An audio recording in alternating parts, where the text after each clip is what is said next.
¿Qué tal? ¿Cómo estáis? Al final acabaremos cambiando el nombre a nuestra pizarra, la pizarra de Domingo Soriano, y la llamaremos la pizarra de los líos.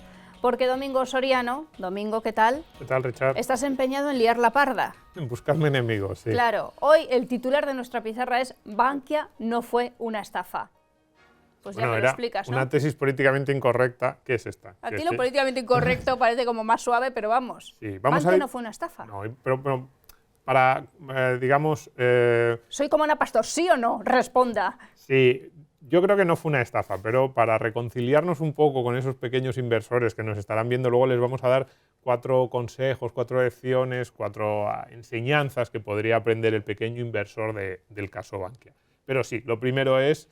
vamos a tratar de explicar en estas semanas que se está llevando a cabo el caso Bankia, las comparecencias, lo de los testigos, por qué yo creo que hemos enfocado mal. En el caso Bankia se ha establecido como si fuera una estafa. Yo creo que, de verdad, yo desde mi punto de vista, a ver lo que dice el tribunal, pero yo creo que hay pocos elementos para pensar que fue una estafa, y lo que hubo un problema fue pues desde mala administración, incompetencia.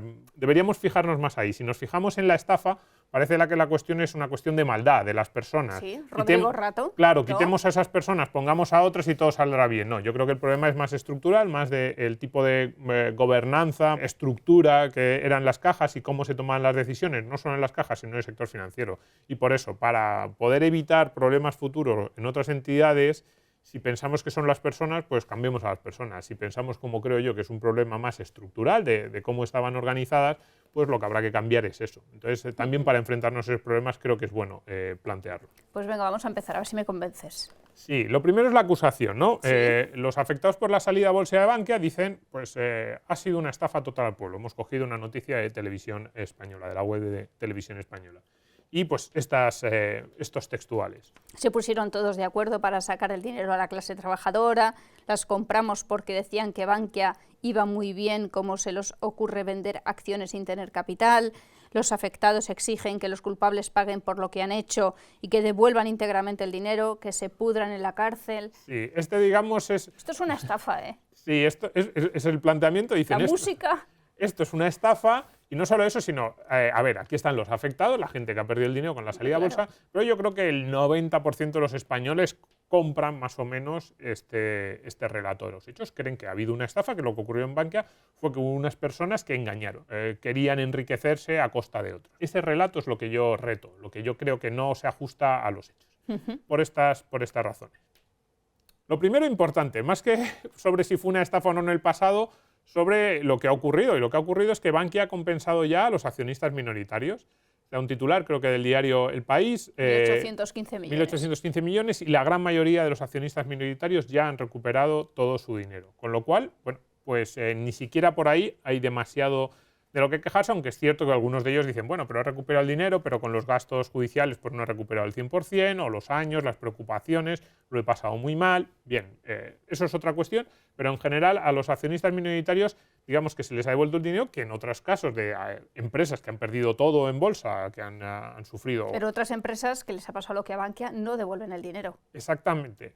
Digamos que empresas que han perdido en bolsa el 90, el 95 o el 100% o que han desaparecido directamente y que sus accionistas lo han perdido todo o prácticamente todo, no ha habido un proceso como este de devolución de la inversión a los minoritarios. Vale. Y yo me pregunto por qué, luego será una de las preguntas que me hagan. Vale. Pero luego, estafa. Otra de las noticias, de esta noticia se ha hablado poco y a mí me parece la más relevante. No sé si la más importante, pero sí la más relevante, la más significativa. López Madrid, este consejero de Bankia que se ha hecho muy famoso por otras cosas aparte de Bankia, pero López Madrid dijo en el juicio, este titular que se entiende poco, pero vamos a explicarlo. Dice, soy idiota por invertir 20 millones sabiendo que las cuentas eran falsas. A mí me parece, ya digo, la noticia más relevante, lo más significativo que ha pasado en el juicio de Bankia es esto. Es decir, uno de los acusados invirtió 20 millones de su sociedad patrimonial familiar en la salida a bolsa de Bankia. Entonces está en el juicio, en el banquillo de los acusados, por autoestafarse. Entonces yo digo, hombre, que a alguien le acusen de estafar cuando él mismo ha invertido 20 millones de euros, entonces, como él mismo dice, entonces sí que sería realmente idiota. Yo no sé si será más o menos honrado este señor al que no conozco, pero realmente me parece un argumento bastante bueno. Hombre, Una cosa es que los responsables de Bankia fueran muy malos gestores. Yo lo creo que eran nefastos. Otra cosa es que el sistema de organización, decíamos antes gobernanza, el gobierno corporativo de las cajas, incluso del sector financiero, deje mucho que desear. Pero esto no solo ha ocurrido con la salida a bolsa. Las preferentes, por ejemplo, hay un correo de Miguel Blesa que se publicó en el que él le decía a su asesor financiero personal: quiero comprar el máximo número de preferentes posibles, hemos sacado un producto excepcional. Entonces, ¿era idiota también, Blesa? Probablemente la cuestión es, ¿eran muy incompetentes las personas que formaban parte de los consejos de esas cajas? ¿Tenían algún tipo de capacitación para formar parte de los consejos? Y yo creo que esa es una duda muy razonable. Vamos. Pero pensar que se estaban engañando a sí mismos, bueno, engañando a sí mismos no, o sea, pensar que alguien estaba estafando con un producto que al mismo tiempo estaba comprando, a mí se me hace difícil. Digamos que no es que sea contradictorio, es que no tiene ningún sentido. Nadie compra un producto que cree que es una estafa. Sí. Exactamente. Entonces va por ahí. Y luego tenemos el papel del Banco de España, que fundamental. Al final, alrededor de lo que está girando el juicio es el Banco de España. Y es si se sabía o no se sabía que Bankia era una estafa. Y este inspector Casaus, que mandó una serie de mails alertando de que la situación de Bankia era insostenible. Pero cuidado, no solo mandó esos mails diciendo eso. Mandó esos mails, pero luego firmó unos informes oficiales en los que no ponía lo que había dicho en los mails internos. Las comunicaciones que había entre todos los equipos eran miles y al final lo que se publicó fue un informe oficial determinado con unas conclusiones. Entonces, ¿estamos juzgando Bankia o estamos haciendo un análisis contable de lo que valían los activos de Bankia en 2011 con la información que tenemos en 2019? Porque eso es muy injusto. En 2011, cuando uno se pone a valorar los activos de Bankia, lo hace en la situación de 2011, finales de 2010. Dice, ¿cuánto vale esta promoción? Dices, le aplico un descuento del 10%. Claro, si le aplicas un descuento del 10% al valor de esa promoción, ese activo en el balance aparece con un valor. Si le aplicas un 90%, como se le está aplicando ahora, claro, se reduce el activo, empieza a aparecer el agujero. Dices, es que yo ya sabía que ahí había un agujero. Cuidado, no solo, y aquí no entro solo en el inspector del Banco de España que ha ido a juicio, sino en todos los que dicen, yo ya lo sabía, yo sabía en 2011 que esto era una estafa. Yo a esa gente lo que le digo es... Prohibiría esa frase, Domingo. Yo no solo la prohibiría, sino que a esa gente le diría, pues entonces deberías estar tú en el banquillo de los acusados. Cómplice, claro. Claro, tú imagínate que tú y yo vamos por la calle y vemos una casa que hay un incendio, hay un fuego. Y yo digo, bueno, eso es que deben estar montando ahí una barbacoa. Y tú me dices, no, no es una barbacoa, es un incendio. Y yo no te hago caso y digo, no, yo creo que es una barbacoa y me voy. Y tú dices, yo estoy segura de que es un incendio, pero paso, me voy. Claro, yo lo he hecho mal, porque no te he hecho caso, había un incendio y no he ido. Pero tú has incurrido en un delito, que es omisión del deber de socorro. Entonces, a los que dicen ahora, también los inspectores del Banco de España que dicen, yo lo sabía, porque claro, los otros, digamos, Mafo, los que dicen yo no tenía ni idea, por lo menos pueden alegar eso. No sabemos si será verdad o no, pero pueden alegar, yo no sabía que había un incendio. Yeah. A mí me dijeron en algún correo que era un incendio y yo dije, es una barbacoa, te estás equivocando. Pero a los que dicen, yo estoy convencido de que era un incendio, ¿por qué no lo pusiste en el informe oficial? Hombre, a mí me resulta muy increíble que el gobernador no lo supiera. No, es que no es tan fácil saber lo que hay en el balance o no de un banco. Interpretar cuánto valen o no valen los activos.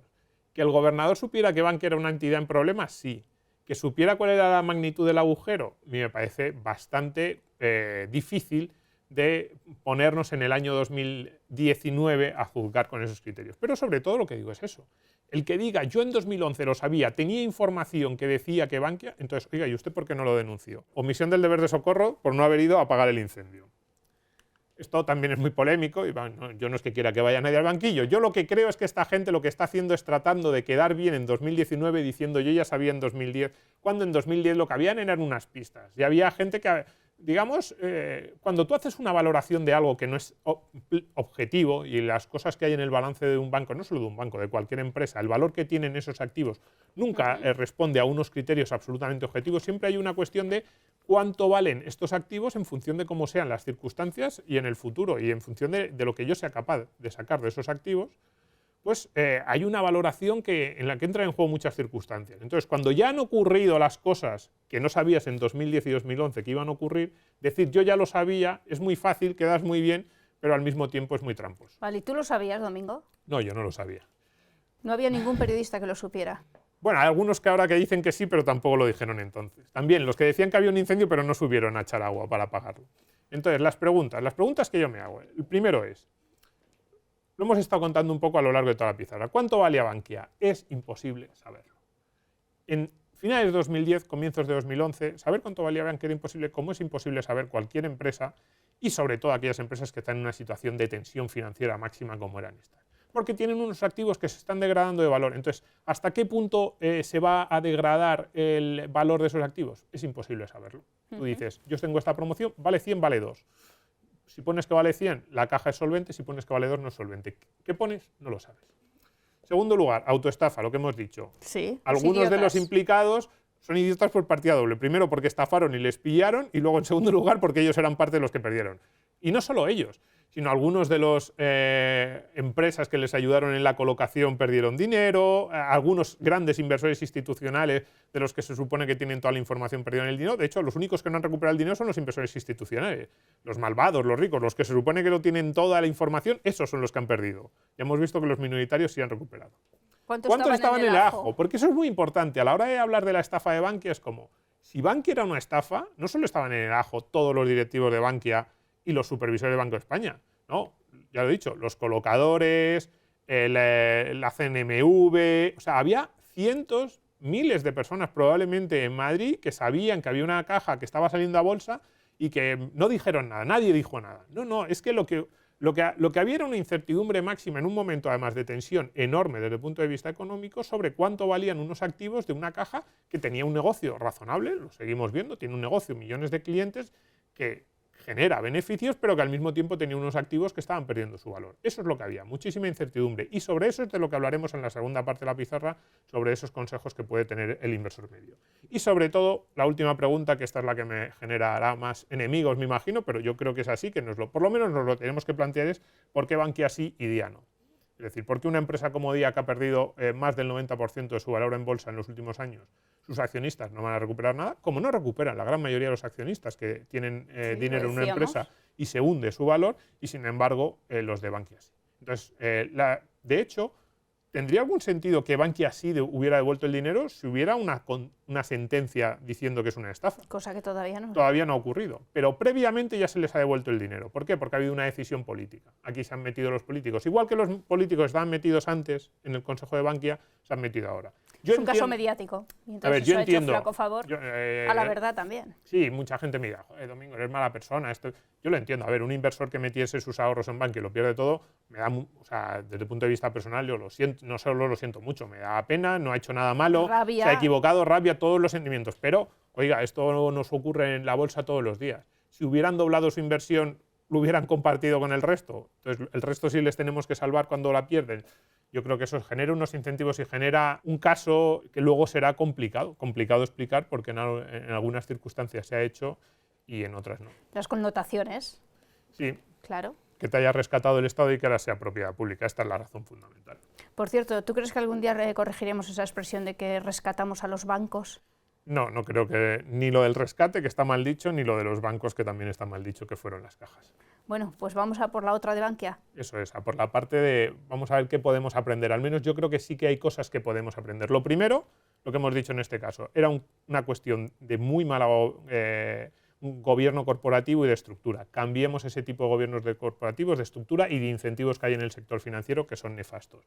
Dejemos de garantizar a los directivos del sector financiero que siempre vendrá alguien a rellenar los agujeros que ellos nos dejan. Y sobre todo cuando son cajas como Bankia, que ni siquiera hay una mínima alineación de intereses entre esos directivos y lo que pueda ocurrir en el mercado con sus acciones. Y luego está la segunda parte de la enseñanza, va más un poco por esta pregunta, ¿por qué Bankia sí, Día no? ¿Qué puede aprender un pequeño accionista de este tipo de casos? Bien, pues además de lamentarnos, vamos a aprender cosas del caso Bankia. Eso es. Gracias, Domingo. Gracias a ti.